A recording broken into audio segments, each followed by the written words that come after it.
Hi, my BBs. I wanted to talk to you guys about a little girl named Maleah Davis. I hope I am pronouncing her name right. She's 4 years old from Houston, Texas, and she is missing.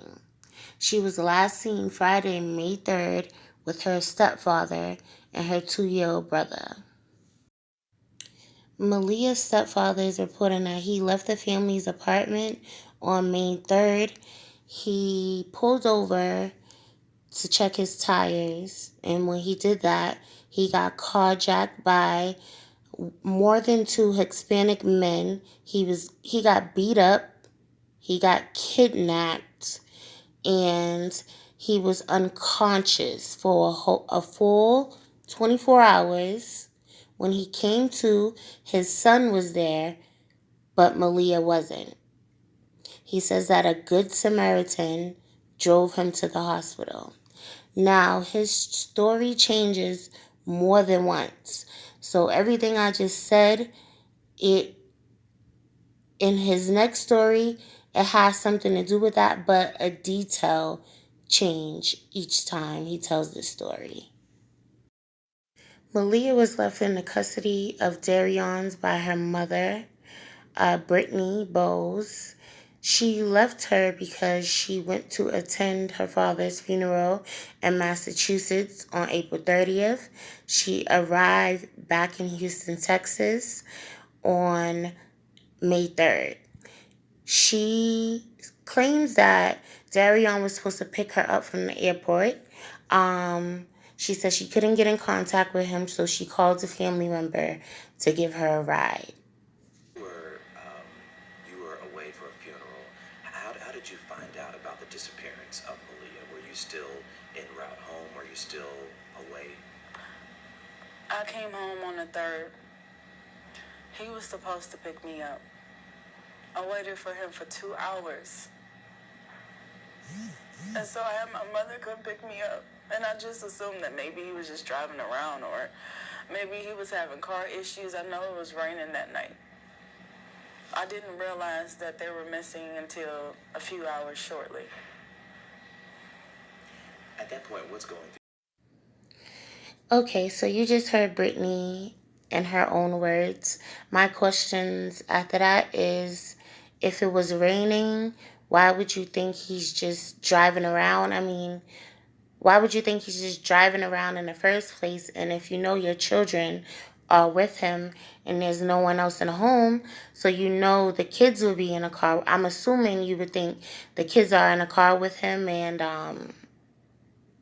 why would he be driving around with the kids in the rain? That's a little odd. Okay, as this story continues to develop, we have found out some very disturbing things regarding some neglect and abuse towards this poor little girl, possibly from this monster of a stepfather, quote unquote stepfather. I use that very vaguely. And the mother as well, because prior to her going missing, she was in the emergency room several times.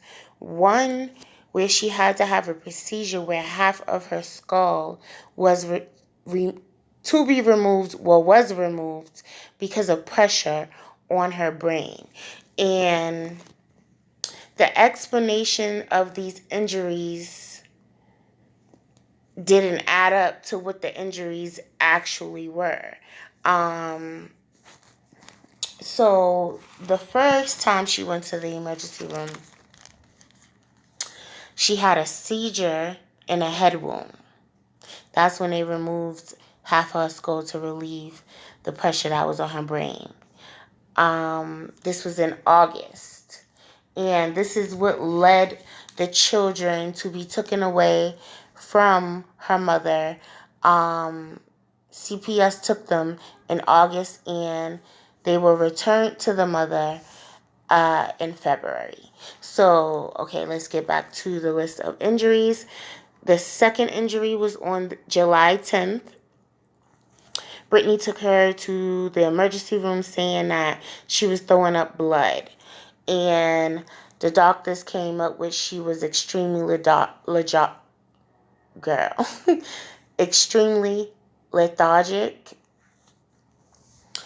And she was treated and sent home the same day. On the third time was July 28th. She had a cut, okay? A cut on the forehead. And the doctors are saying that it was blood just on the outside of her brain from that. So again, CPS did take the kids temporarily after this, and they came to the conclusion that there was some neglectful supervision, but they did not believe that this little girl was being intentionally, I can't talk, girl, intentionally abused. So they let her go back to the mother, again with monitored visits. I've read some conflicting articles. On some articles, it's saying that at the time that she was quote unquote abducted, she was supposed to be living with other family members, which I believe to be the grandmother. In some articles, it says the grandmother, and others, it says a relative. So she was supposed to be with another relative at that time. I don't know why they aren't being held to the fire as well as the mother need be. So they asked her, she did this interview, and they asked, so many of us wanted to know whether the mother knew this child was being abused. Because clearly she was being abused. And here's what she had to say about that. Or she disappeared? No. So this is someone you trusted? Exactly. This is someone I trusted and I loved. And if something was going on, it was behind closed doors. Brittany. I'm sorry, but I can't accept that. How would your child be abused behind closed doors in your home? How is that possible? This isn't her brother, sister.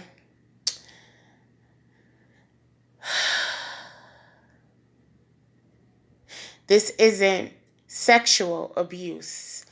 This is physical. You can see.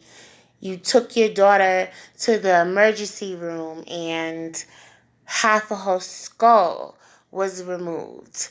This is, you claim she fell off a chair, and that injury doesn't add up with that. So clearly, if it wasn't you abusing her, then someone else in the home was abusing her. So how can it be behind closed doors?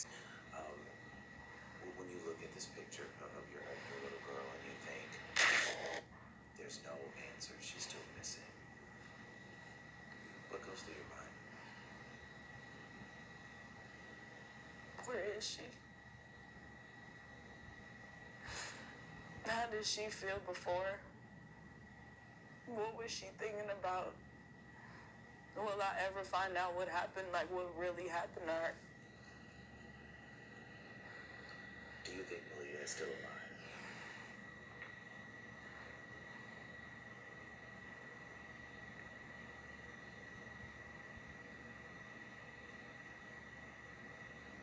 As a mother, I want to hope that she is. Mother, I want to hope that she is.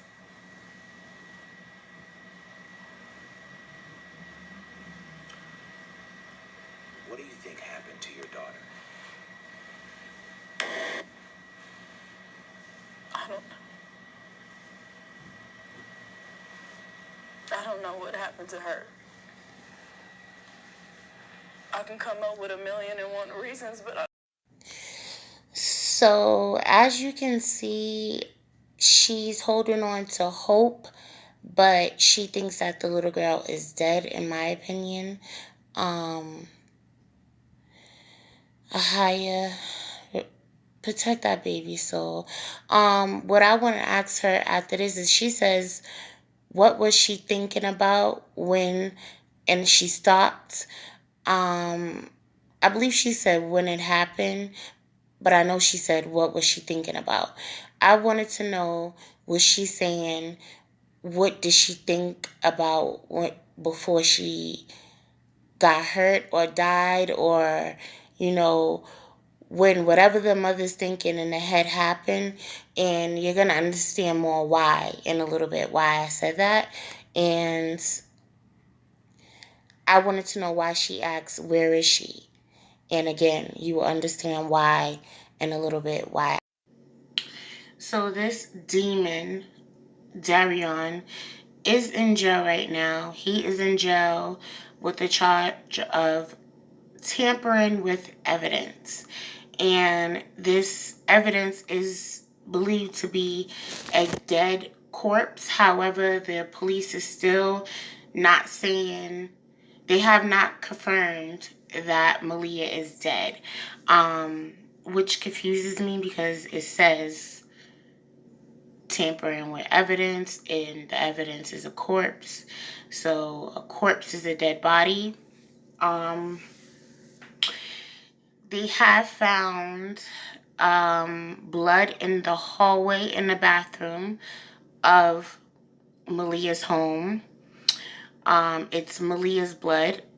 They had a dog hit on a smell of decomposition in the truck of her mother's vehicle, which Darion was driving at the time of this quote-unquote adoption. So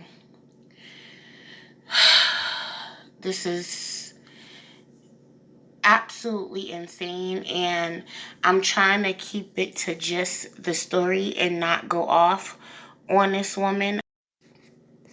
So Brittany was asked in this interview, when did it click to her that this man could have possibly done something to harm her child? And she was asked a few other questions. Here's what she had to say. Click to you, okay, something isn't adding up. And that moment that you say, okay, I'm really suspicious now, something isn't added up. What was that moment or that click for you? When I realized that he had been avoiding me, how all the signs of a person that's guilty. He didn't want to communicate. His family wouldn't let me communicate. I just couldn't understand. If you didn't do anything, why aren't you out here with me? Why aren't you out here? I didn't understand that. It just didn't make sense to me. And then, days later, those pictures surface with Darion carrying the laundry bag with the trash bag inside. When you first saw those pictures, what was your immediate response? And what did you think? From what I had already known at the time, I couldn't think but ask, is that Maleah? Why do you have that basket when you just got laundry from my mother on the 1st? What are you doing with the basket? What is that? If I'm taking my child to the emergency room for seizures and brain surgeries, and there was nothing they were born with, and there's no medical conditions for these injuries other than her physically getting hurt, and I know I'm not doing it, as a parent, as a human, why not do more? And I think that the way this was answered said would do anything to harm your daughter. I think there are people out there who say, as a mother, she should have done more to protect this little baby girl. What do you have to say to that, Brittany? Do you think you could have done more? Avoid that one. Avoid that. Because that's going to play out in a CPS hearing. There's a gag order in the CPS case. Those questions are being raised within the CPS arena and the courtroom, and the judge has put a gag order on her that restricts her from even asking anything like that. Well, going back, do you think you would have done anything differently, or do you regret anything? Once again, it's the same thing, the same question, but that's not something she can answer. She's under a gag order, and that's in that arena. And I'm not talking about the CPS investigation or the case. I'm just saying, as a mother and this child and this 4-year-old who is still missing, and your ex-fiance now is now facing those charges. Do you think, as a mother, you could have done more to protect your little girl?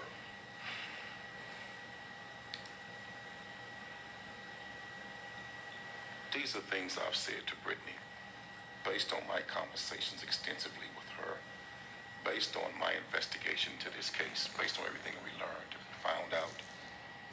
There are no perfect parents. Nobody's perfect. But I do believe there were warning signs, that had she looked deeper into those warning signs, that intuition as a mother, but also at the same time, you got to remember, she's grieving the death of her father. So psychologically and mentally, she's turned upside down, stressed out about her father's funeral services, about him passing. And at this last moment, she gets a family member to pay for her ticket, but can't pay for the kids. So she was under a tremendous amount of stress. Hindsight is 2020. We all can be Monday morning quarterbacks, but the game was played on Sunday. So, I do believe she could have did a little bit more. Brittany claims that she had no reason to believe that Darion would harm Maleah. She says that she trusted him, even though there were clearly 3 emergency hospital visits that were big deals, big injuries. That didn't alarm her. And also, she says that he has said, and I quote, "If I ever murder someone, I can dump a body in Rose Sharon that will never be found." And here's what he was referring to when he said that. Davis case. Today, Texas EquuSearch searching a haunted house in Rose Sharon. Air 11 over the site. This is in northern Brazoria County. The search is based on a tip sent to police, and police sent EquuSearch. Marcelino Bito is there tonight. Marcelino, a lot of ground for EquuSearch to cover there. Well, Len, the search has wrapped for today, but you are absolutely right. There's a whole lot of ground to cover out here, and this is definitely one of the weirdest places that the search has brought us to so far, a haunted house down in Rose Sharon. We're talking about the Creepy Hollow haunted house. I can tell you search teams have been here since 10 this morning, we're told, canvassing the area on foot and sending searchers out in ATVs as well. They're searching the area near the haunted house and roads to the south of it. This is a rural area off of 288 with lots of high grass and tall trees. Not easy to search through. They searched for 14 hours yesterday, 7 hours today, but so far, still no sign of Maleah. On May 13th, there was a court hearing scheduled for this demon, Darion, and it was rescheduled to July 10th, 2019. The CPS situation is still open, it's still pending, and she will have to go to court on May 22nd for that as well. When she was leaving out this court hearing, she was approached by a bunch of hecklers. And in that crowd of hecklers, it was the biological father, Craig Davis's sister. I'm not sure if this is his biological sister, but if she is, that makes her Maleah's aunt. She screams that Maleah's mother, Brittany, knew that she was being hurt all along. And There are other articles saying that the father feels the same way. And this is one of the things that, and I'm going to use the word hate, that I hate. After these babies are abused, tortured, and thrown away in the garbage, you guys want to come on the news or go on social media and protest and say, oh, this and this and this and that, when all of this could have been avoided if you stupid, ignorant motherfuckers were working together and actually taking care of these kids. It takes a village to raise a kid, so none of yous can say anything. Shut your mouth. Brittany was asked how does she feel about other people saying she belongs in jail as well as Darion does. She says that people are entitled to their own opinions and feel how they want to feel. I tried my hardest to get through this video without being as disgusting as I want it to be, and I'm glad I didn't. I want to say something I've always been saying here on my channel. Please protect, love, honor, and respect all children. They are our future. They are going to take what we leave behind and shape and mold it. It is a cycle. We take care of them, they take care of us. We don't take care of them, they destroy us and everything around them. This is absolutely disgusting.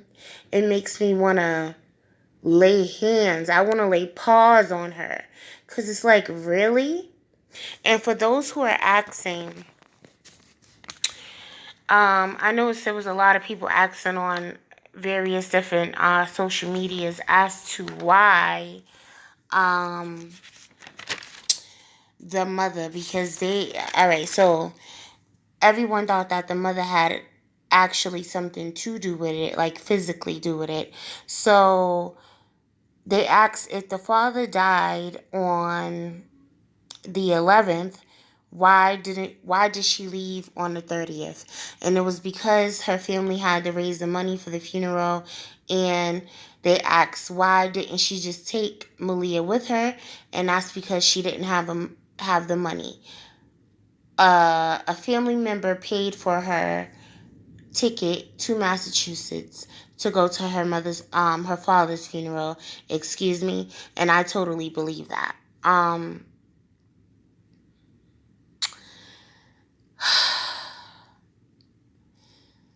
This woman was 26. I'm going to need y'all to stop loving yourself and to stop allowing these men around your children. Stop allowing anyone around your children. Stop allowing these men to become quote-unquote godparents. It has me thinking of this other little girl who was missing. I forget her name. It was a janitor at a shelter, and it was supposed to be her quote unquote godfather. No old man should have as much interest in these little girls the way they be doing. I mean, it'd be some of their own fathers killing them. And I think the baby's gone. I don't think she's here anymore. And clearly, I think she died at the hands of this monster. And regardless of what anyone wants to say and say, oh, it's not the mother's fault, she needs to go down just as hard as him, because at the end of the day, it is her fault. This baby cannot protect herself. She was her mother's responsibility. That's it. That's all. And the reason why I say that, and I'm okay with putting this out there, is because of the things that happened prior to this baby's disappearance. It wasn't, oh, her father died and she had to, just up and leave her baby. This baby had been abused. Been being abused. Sorry. Y'all know I can't talk. So clearly this mother knew what was going on, or she participated in what's going on. And I'm about to say bye, y'all, because I see thunder and I got to turn my light off and get under the covers, girl. It scares me. BBs, let me know y'all unnecessary, necessary opinion.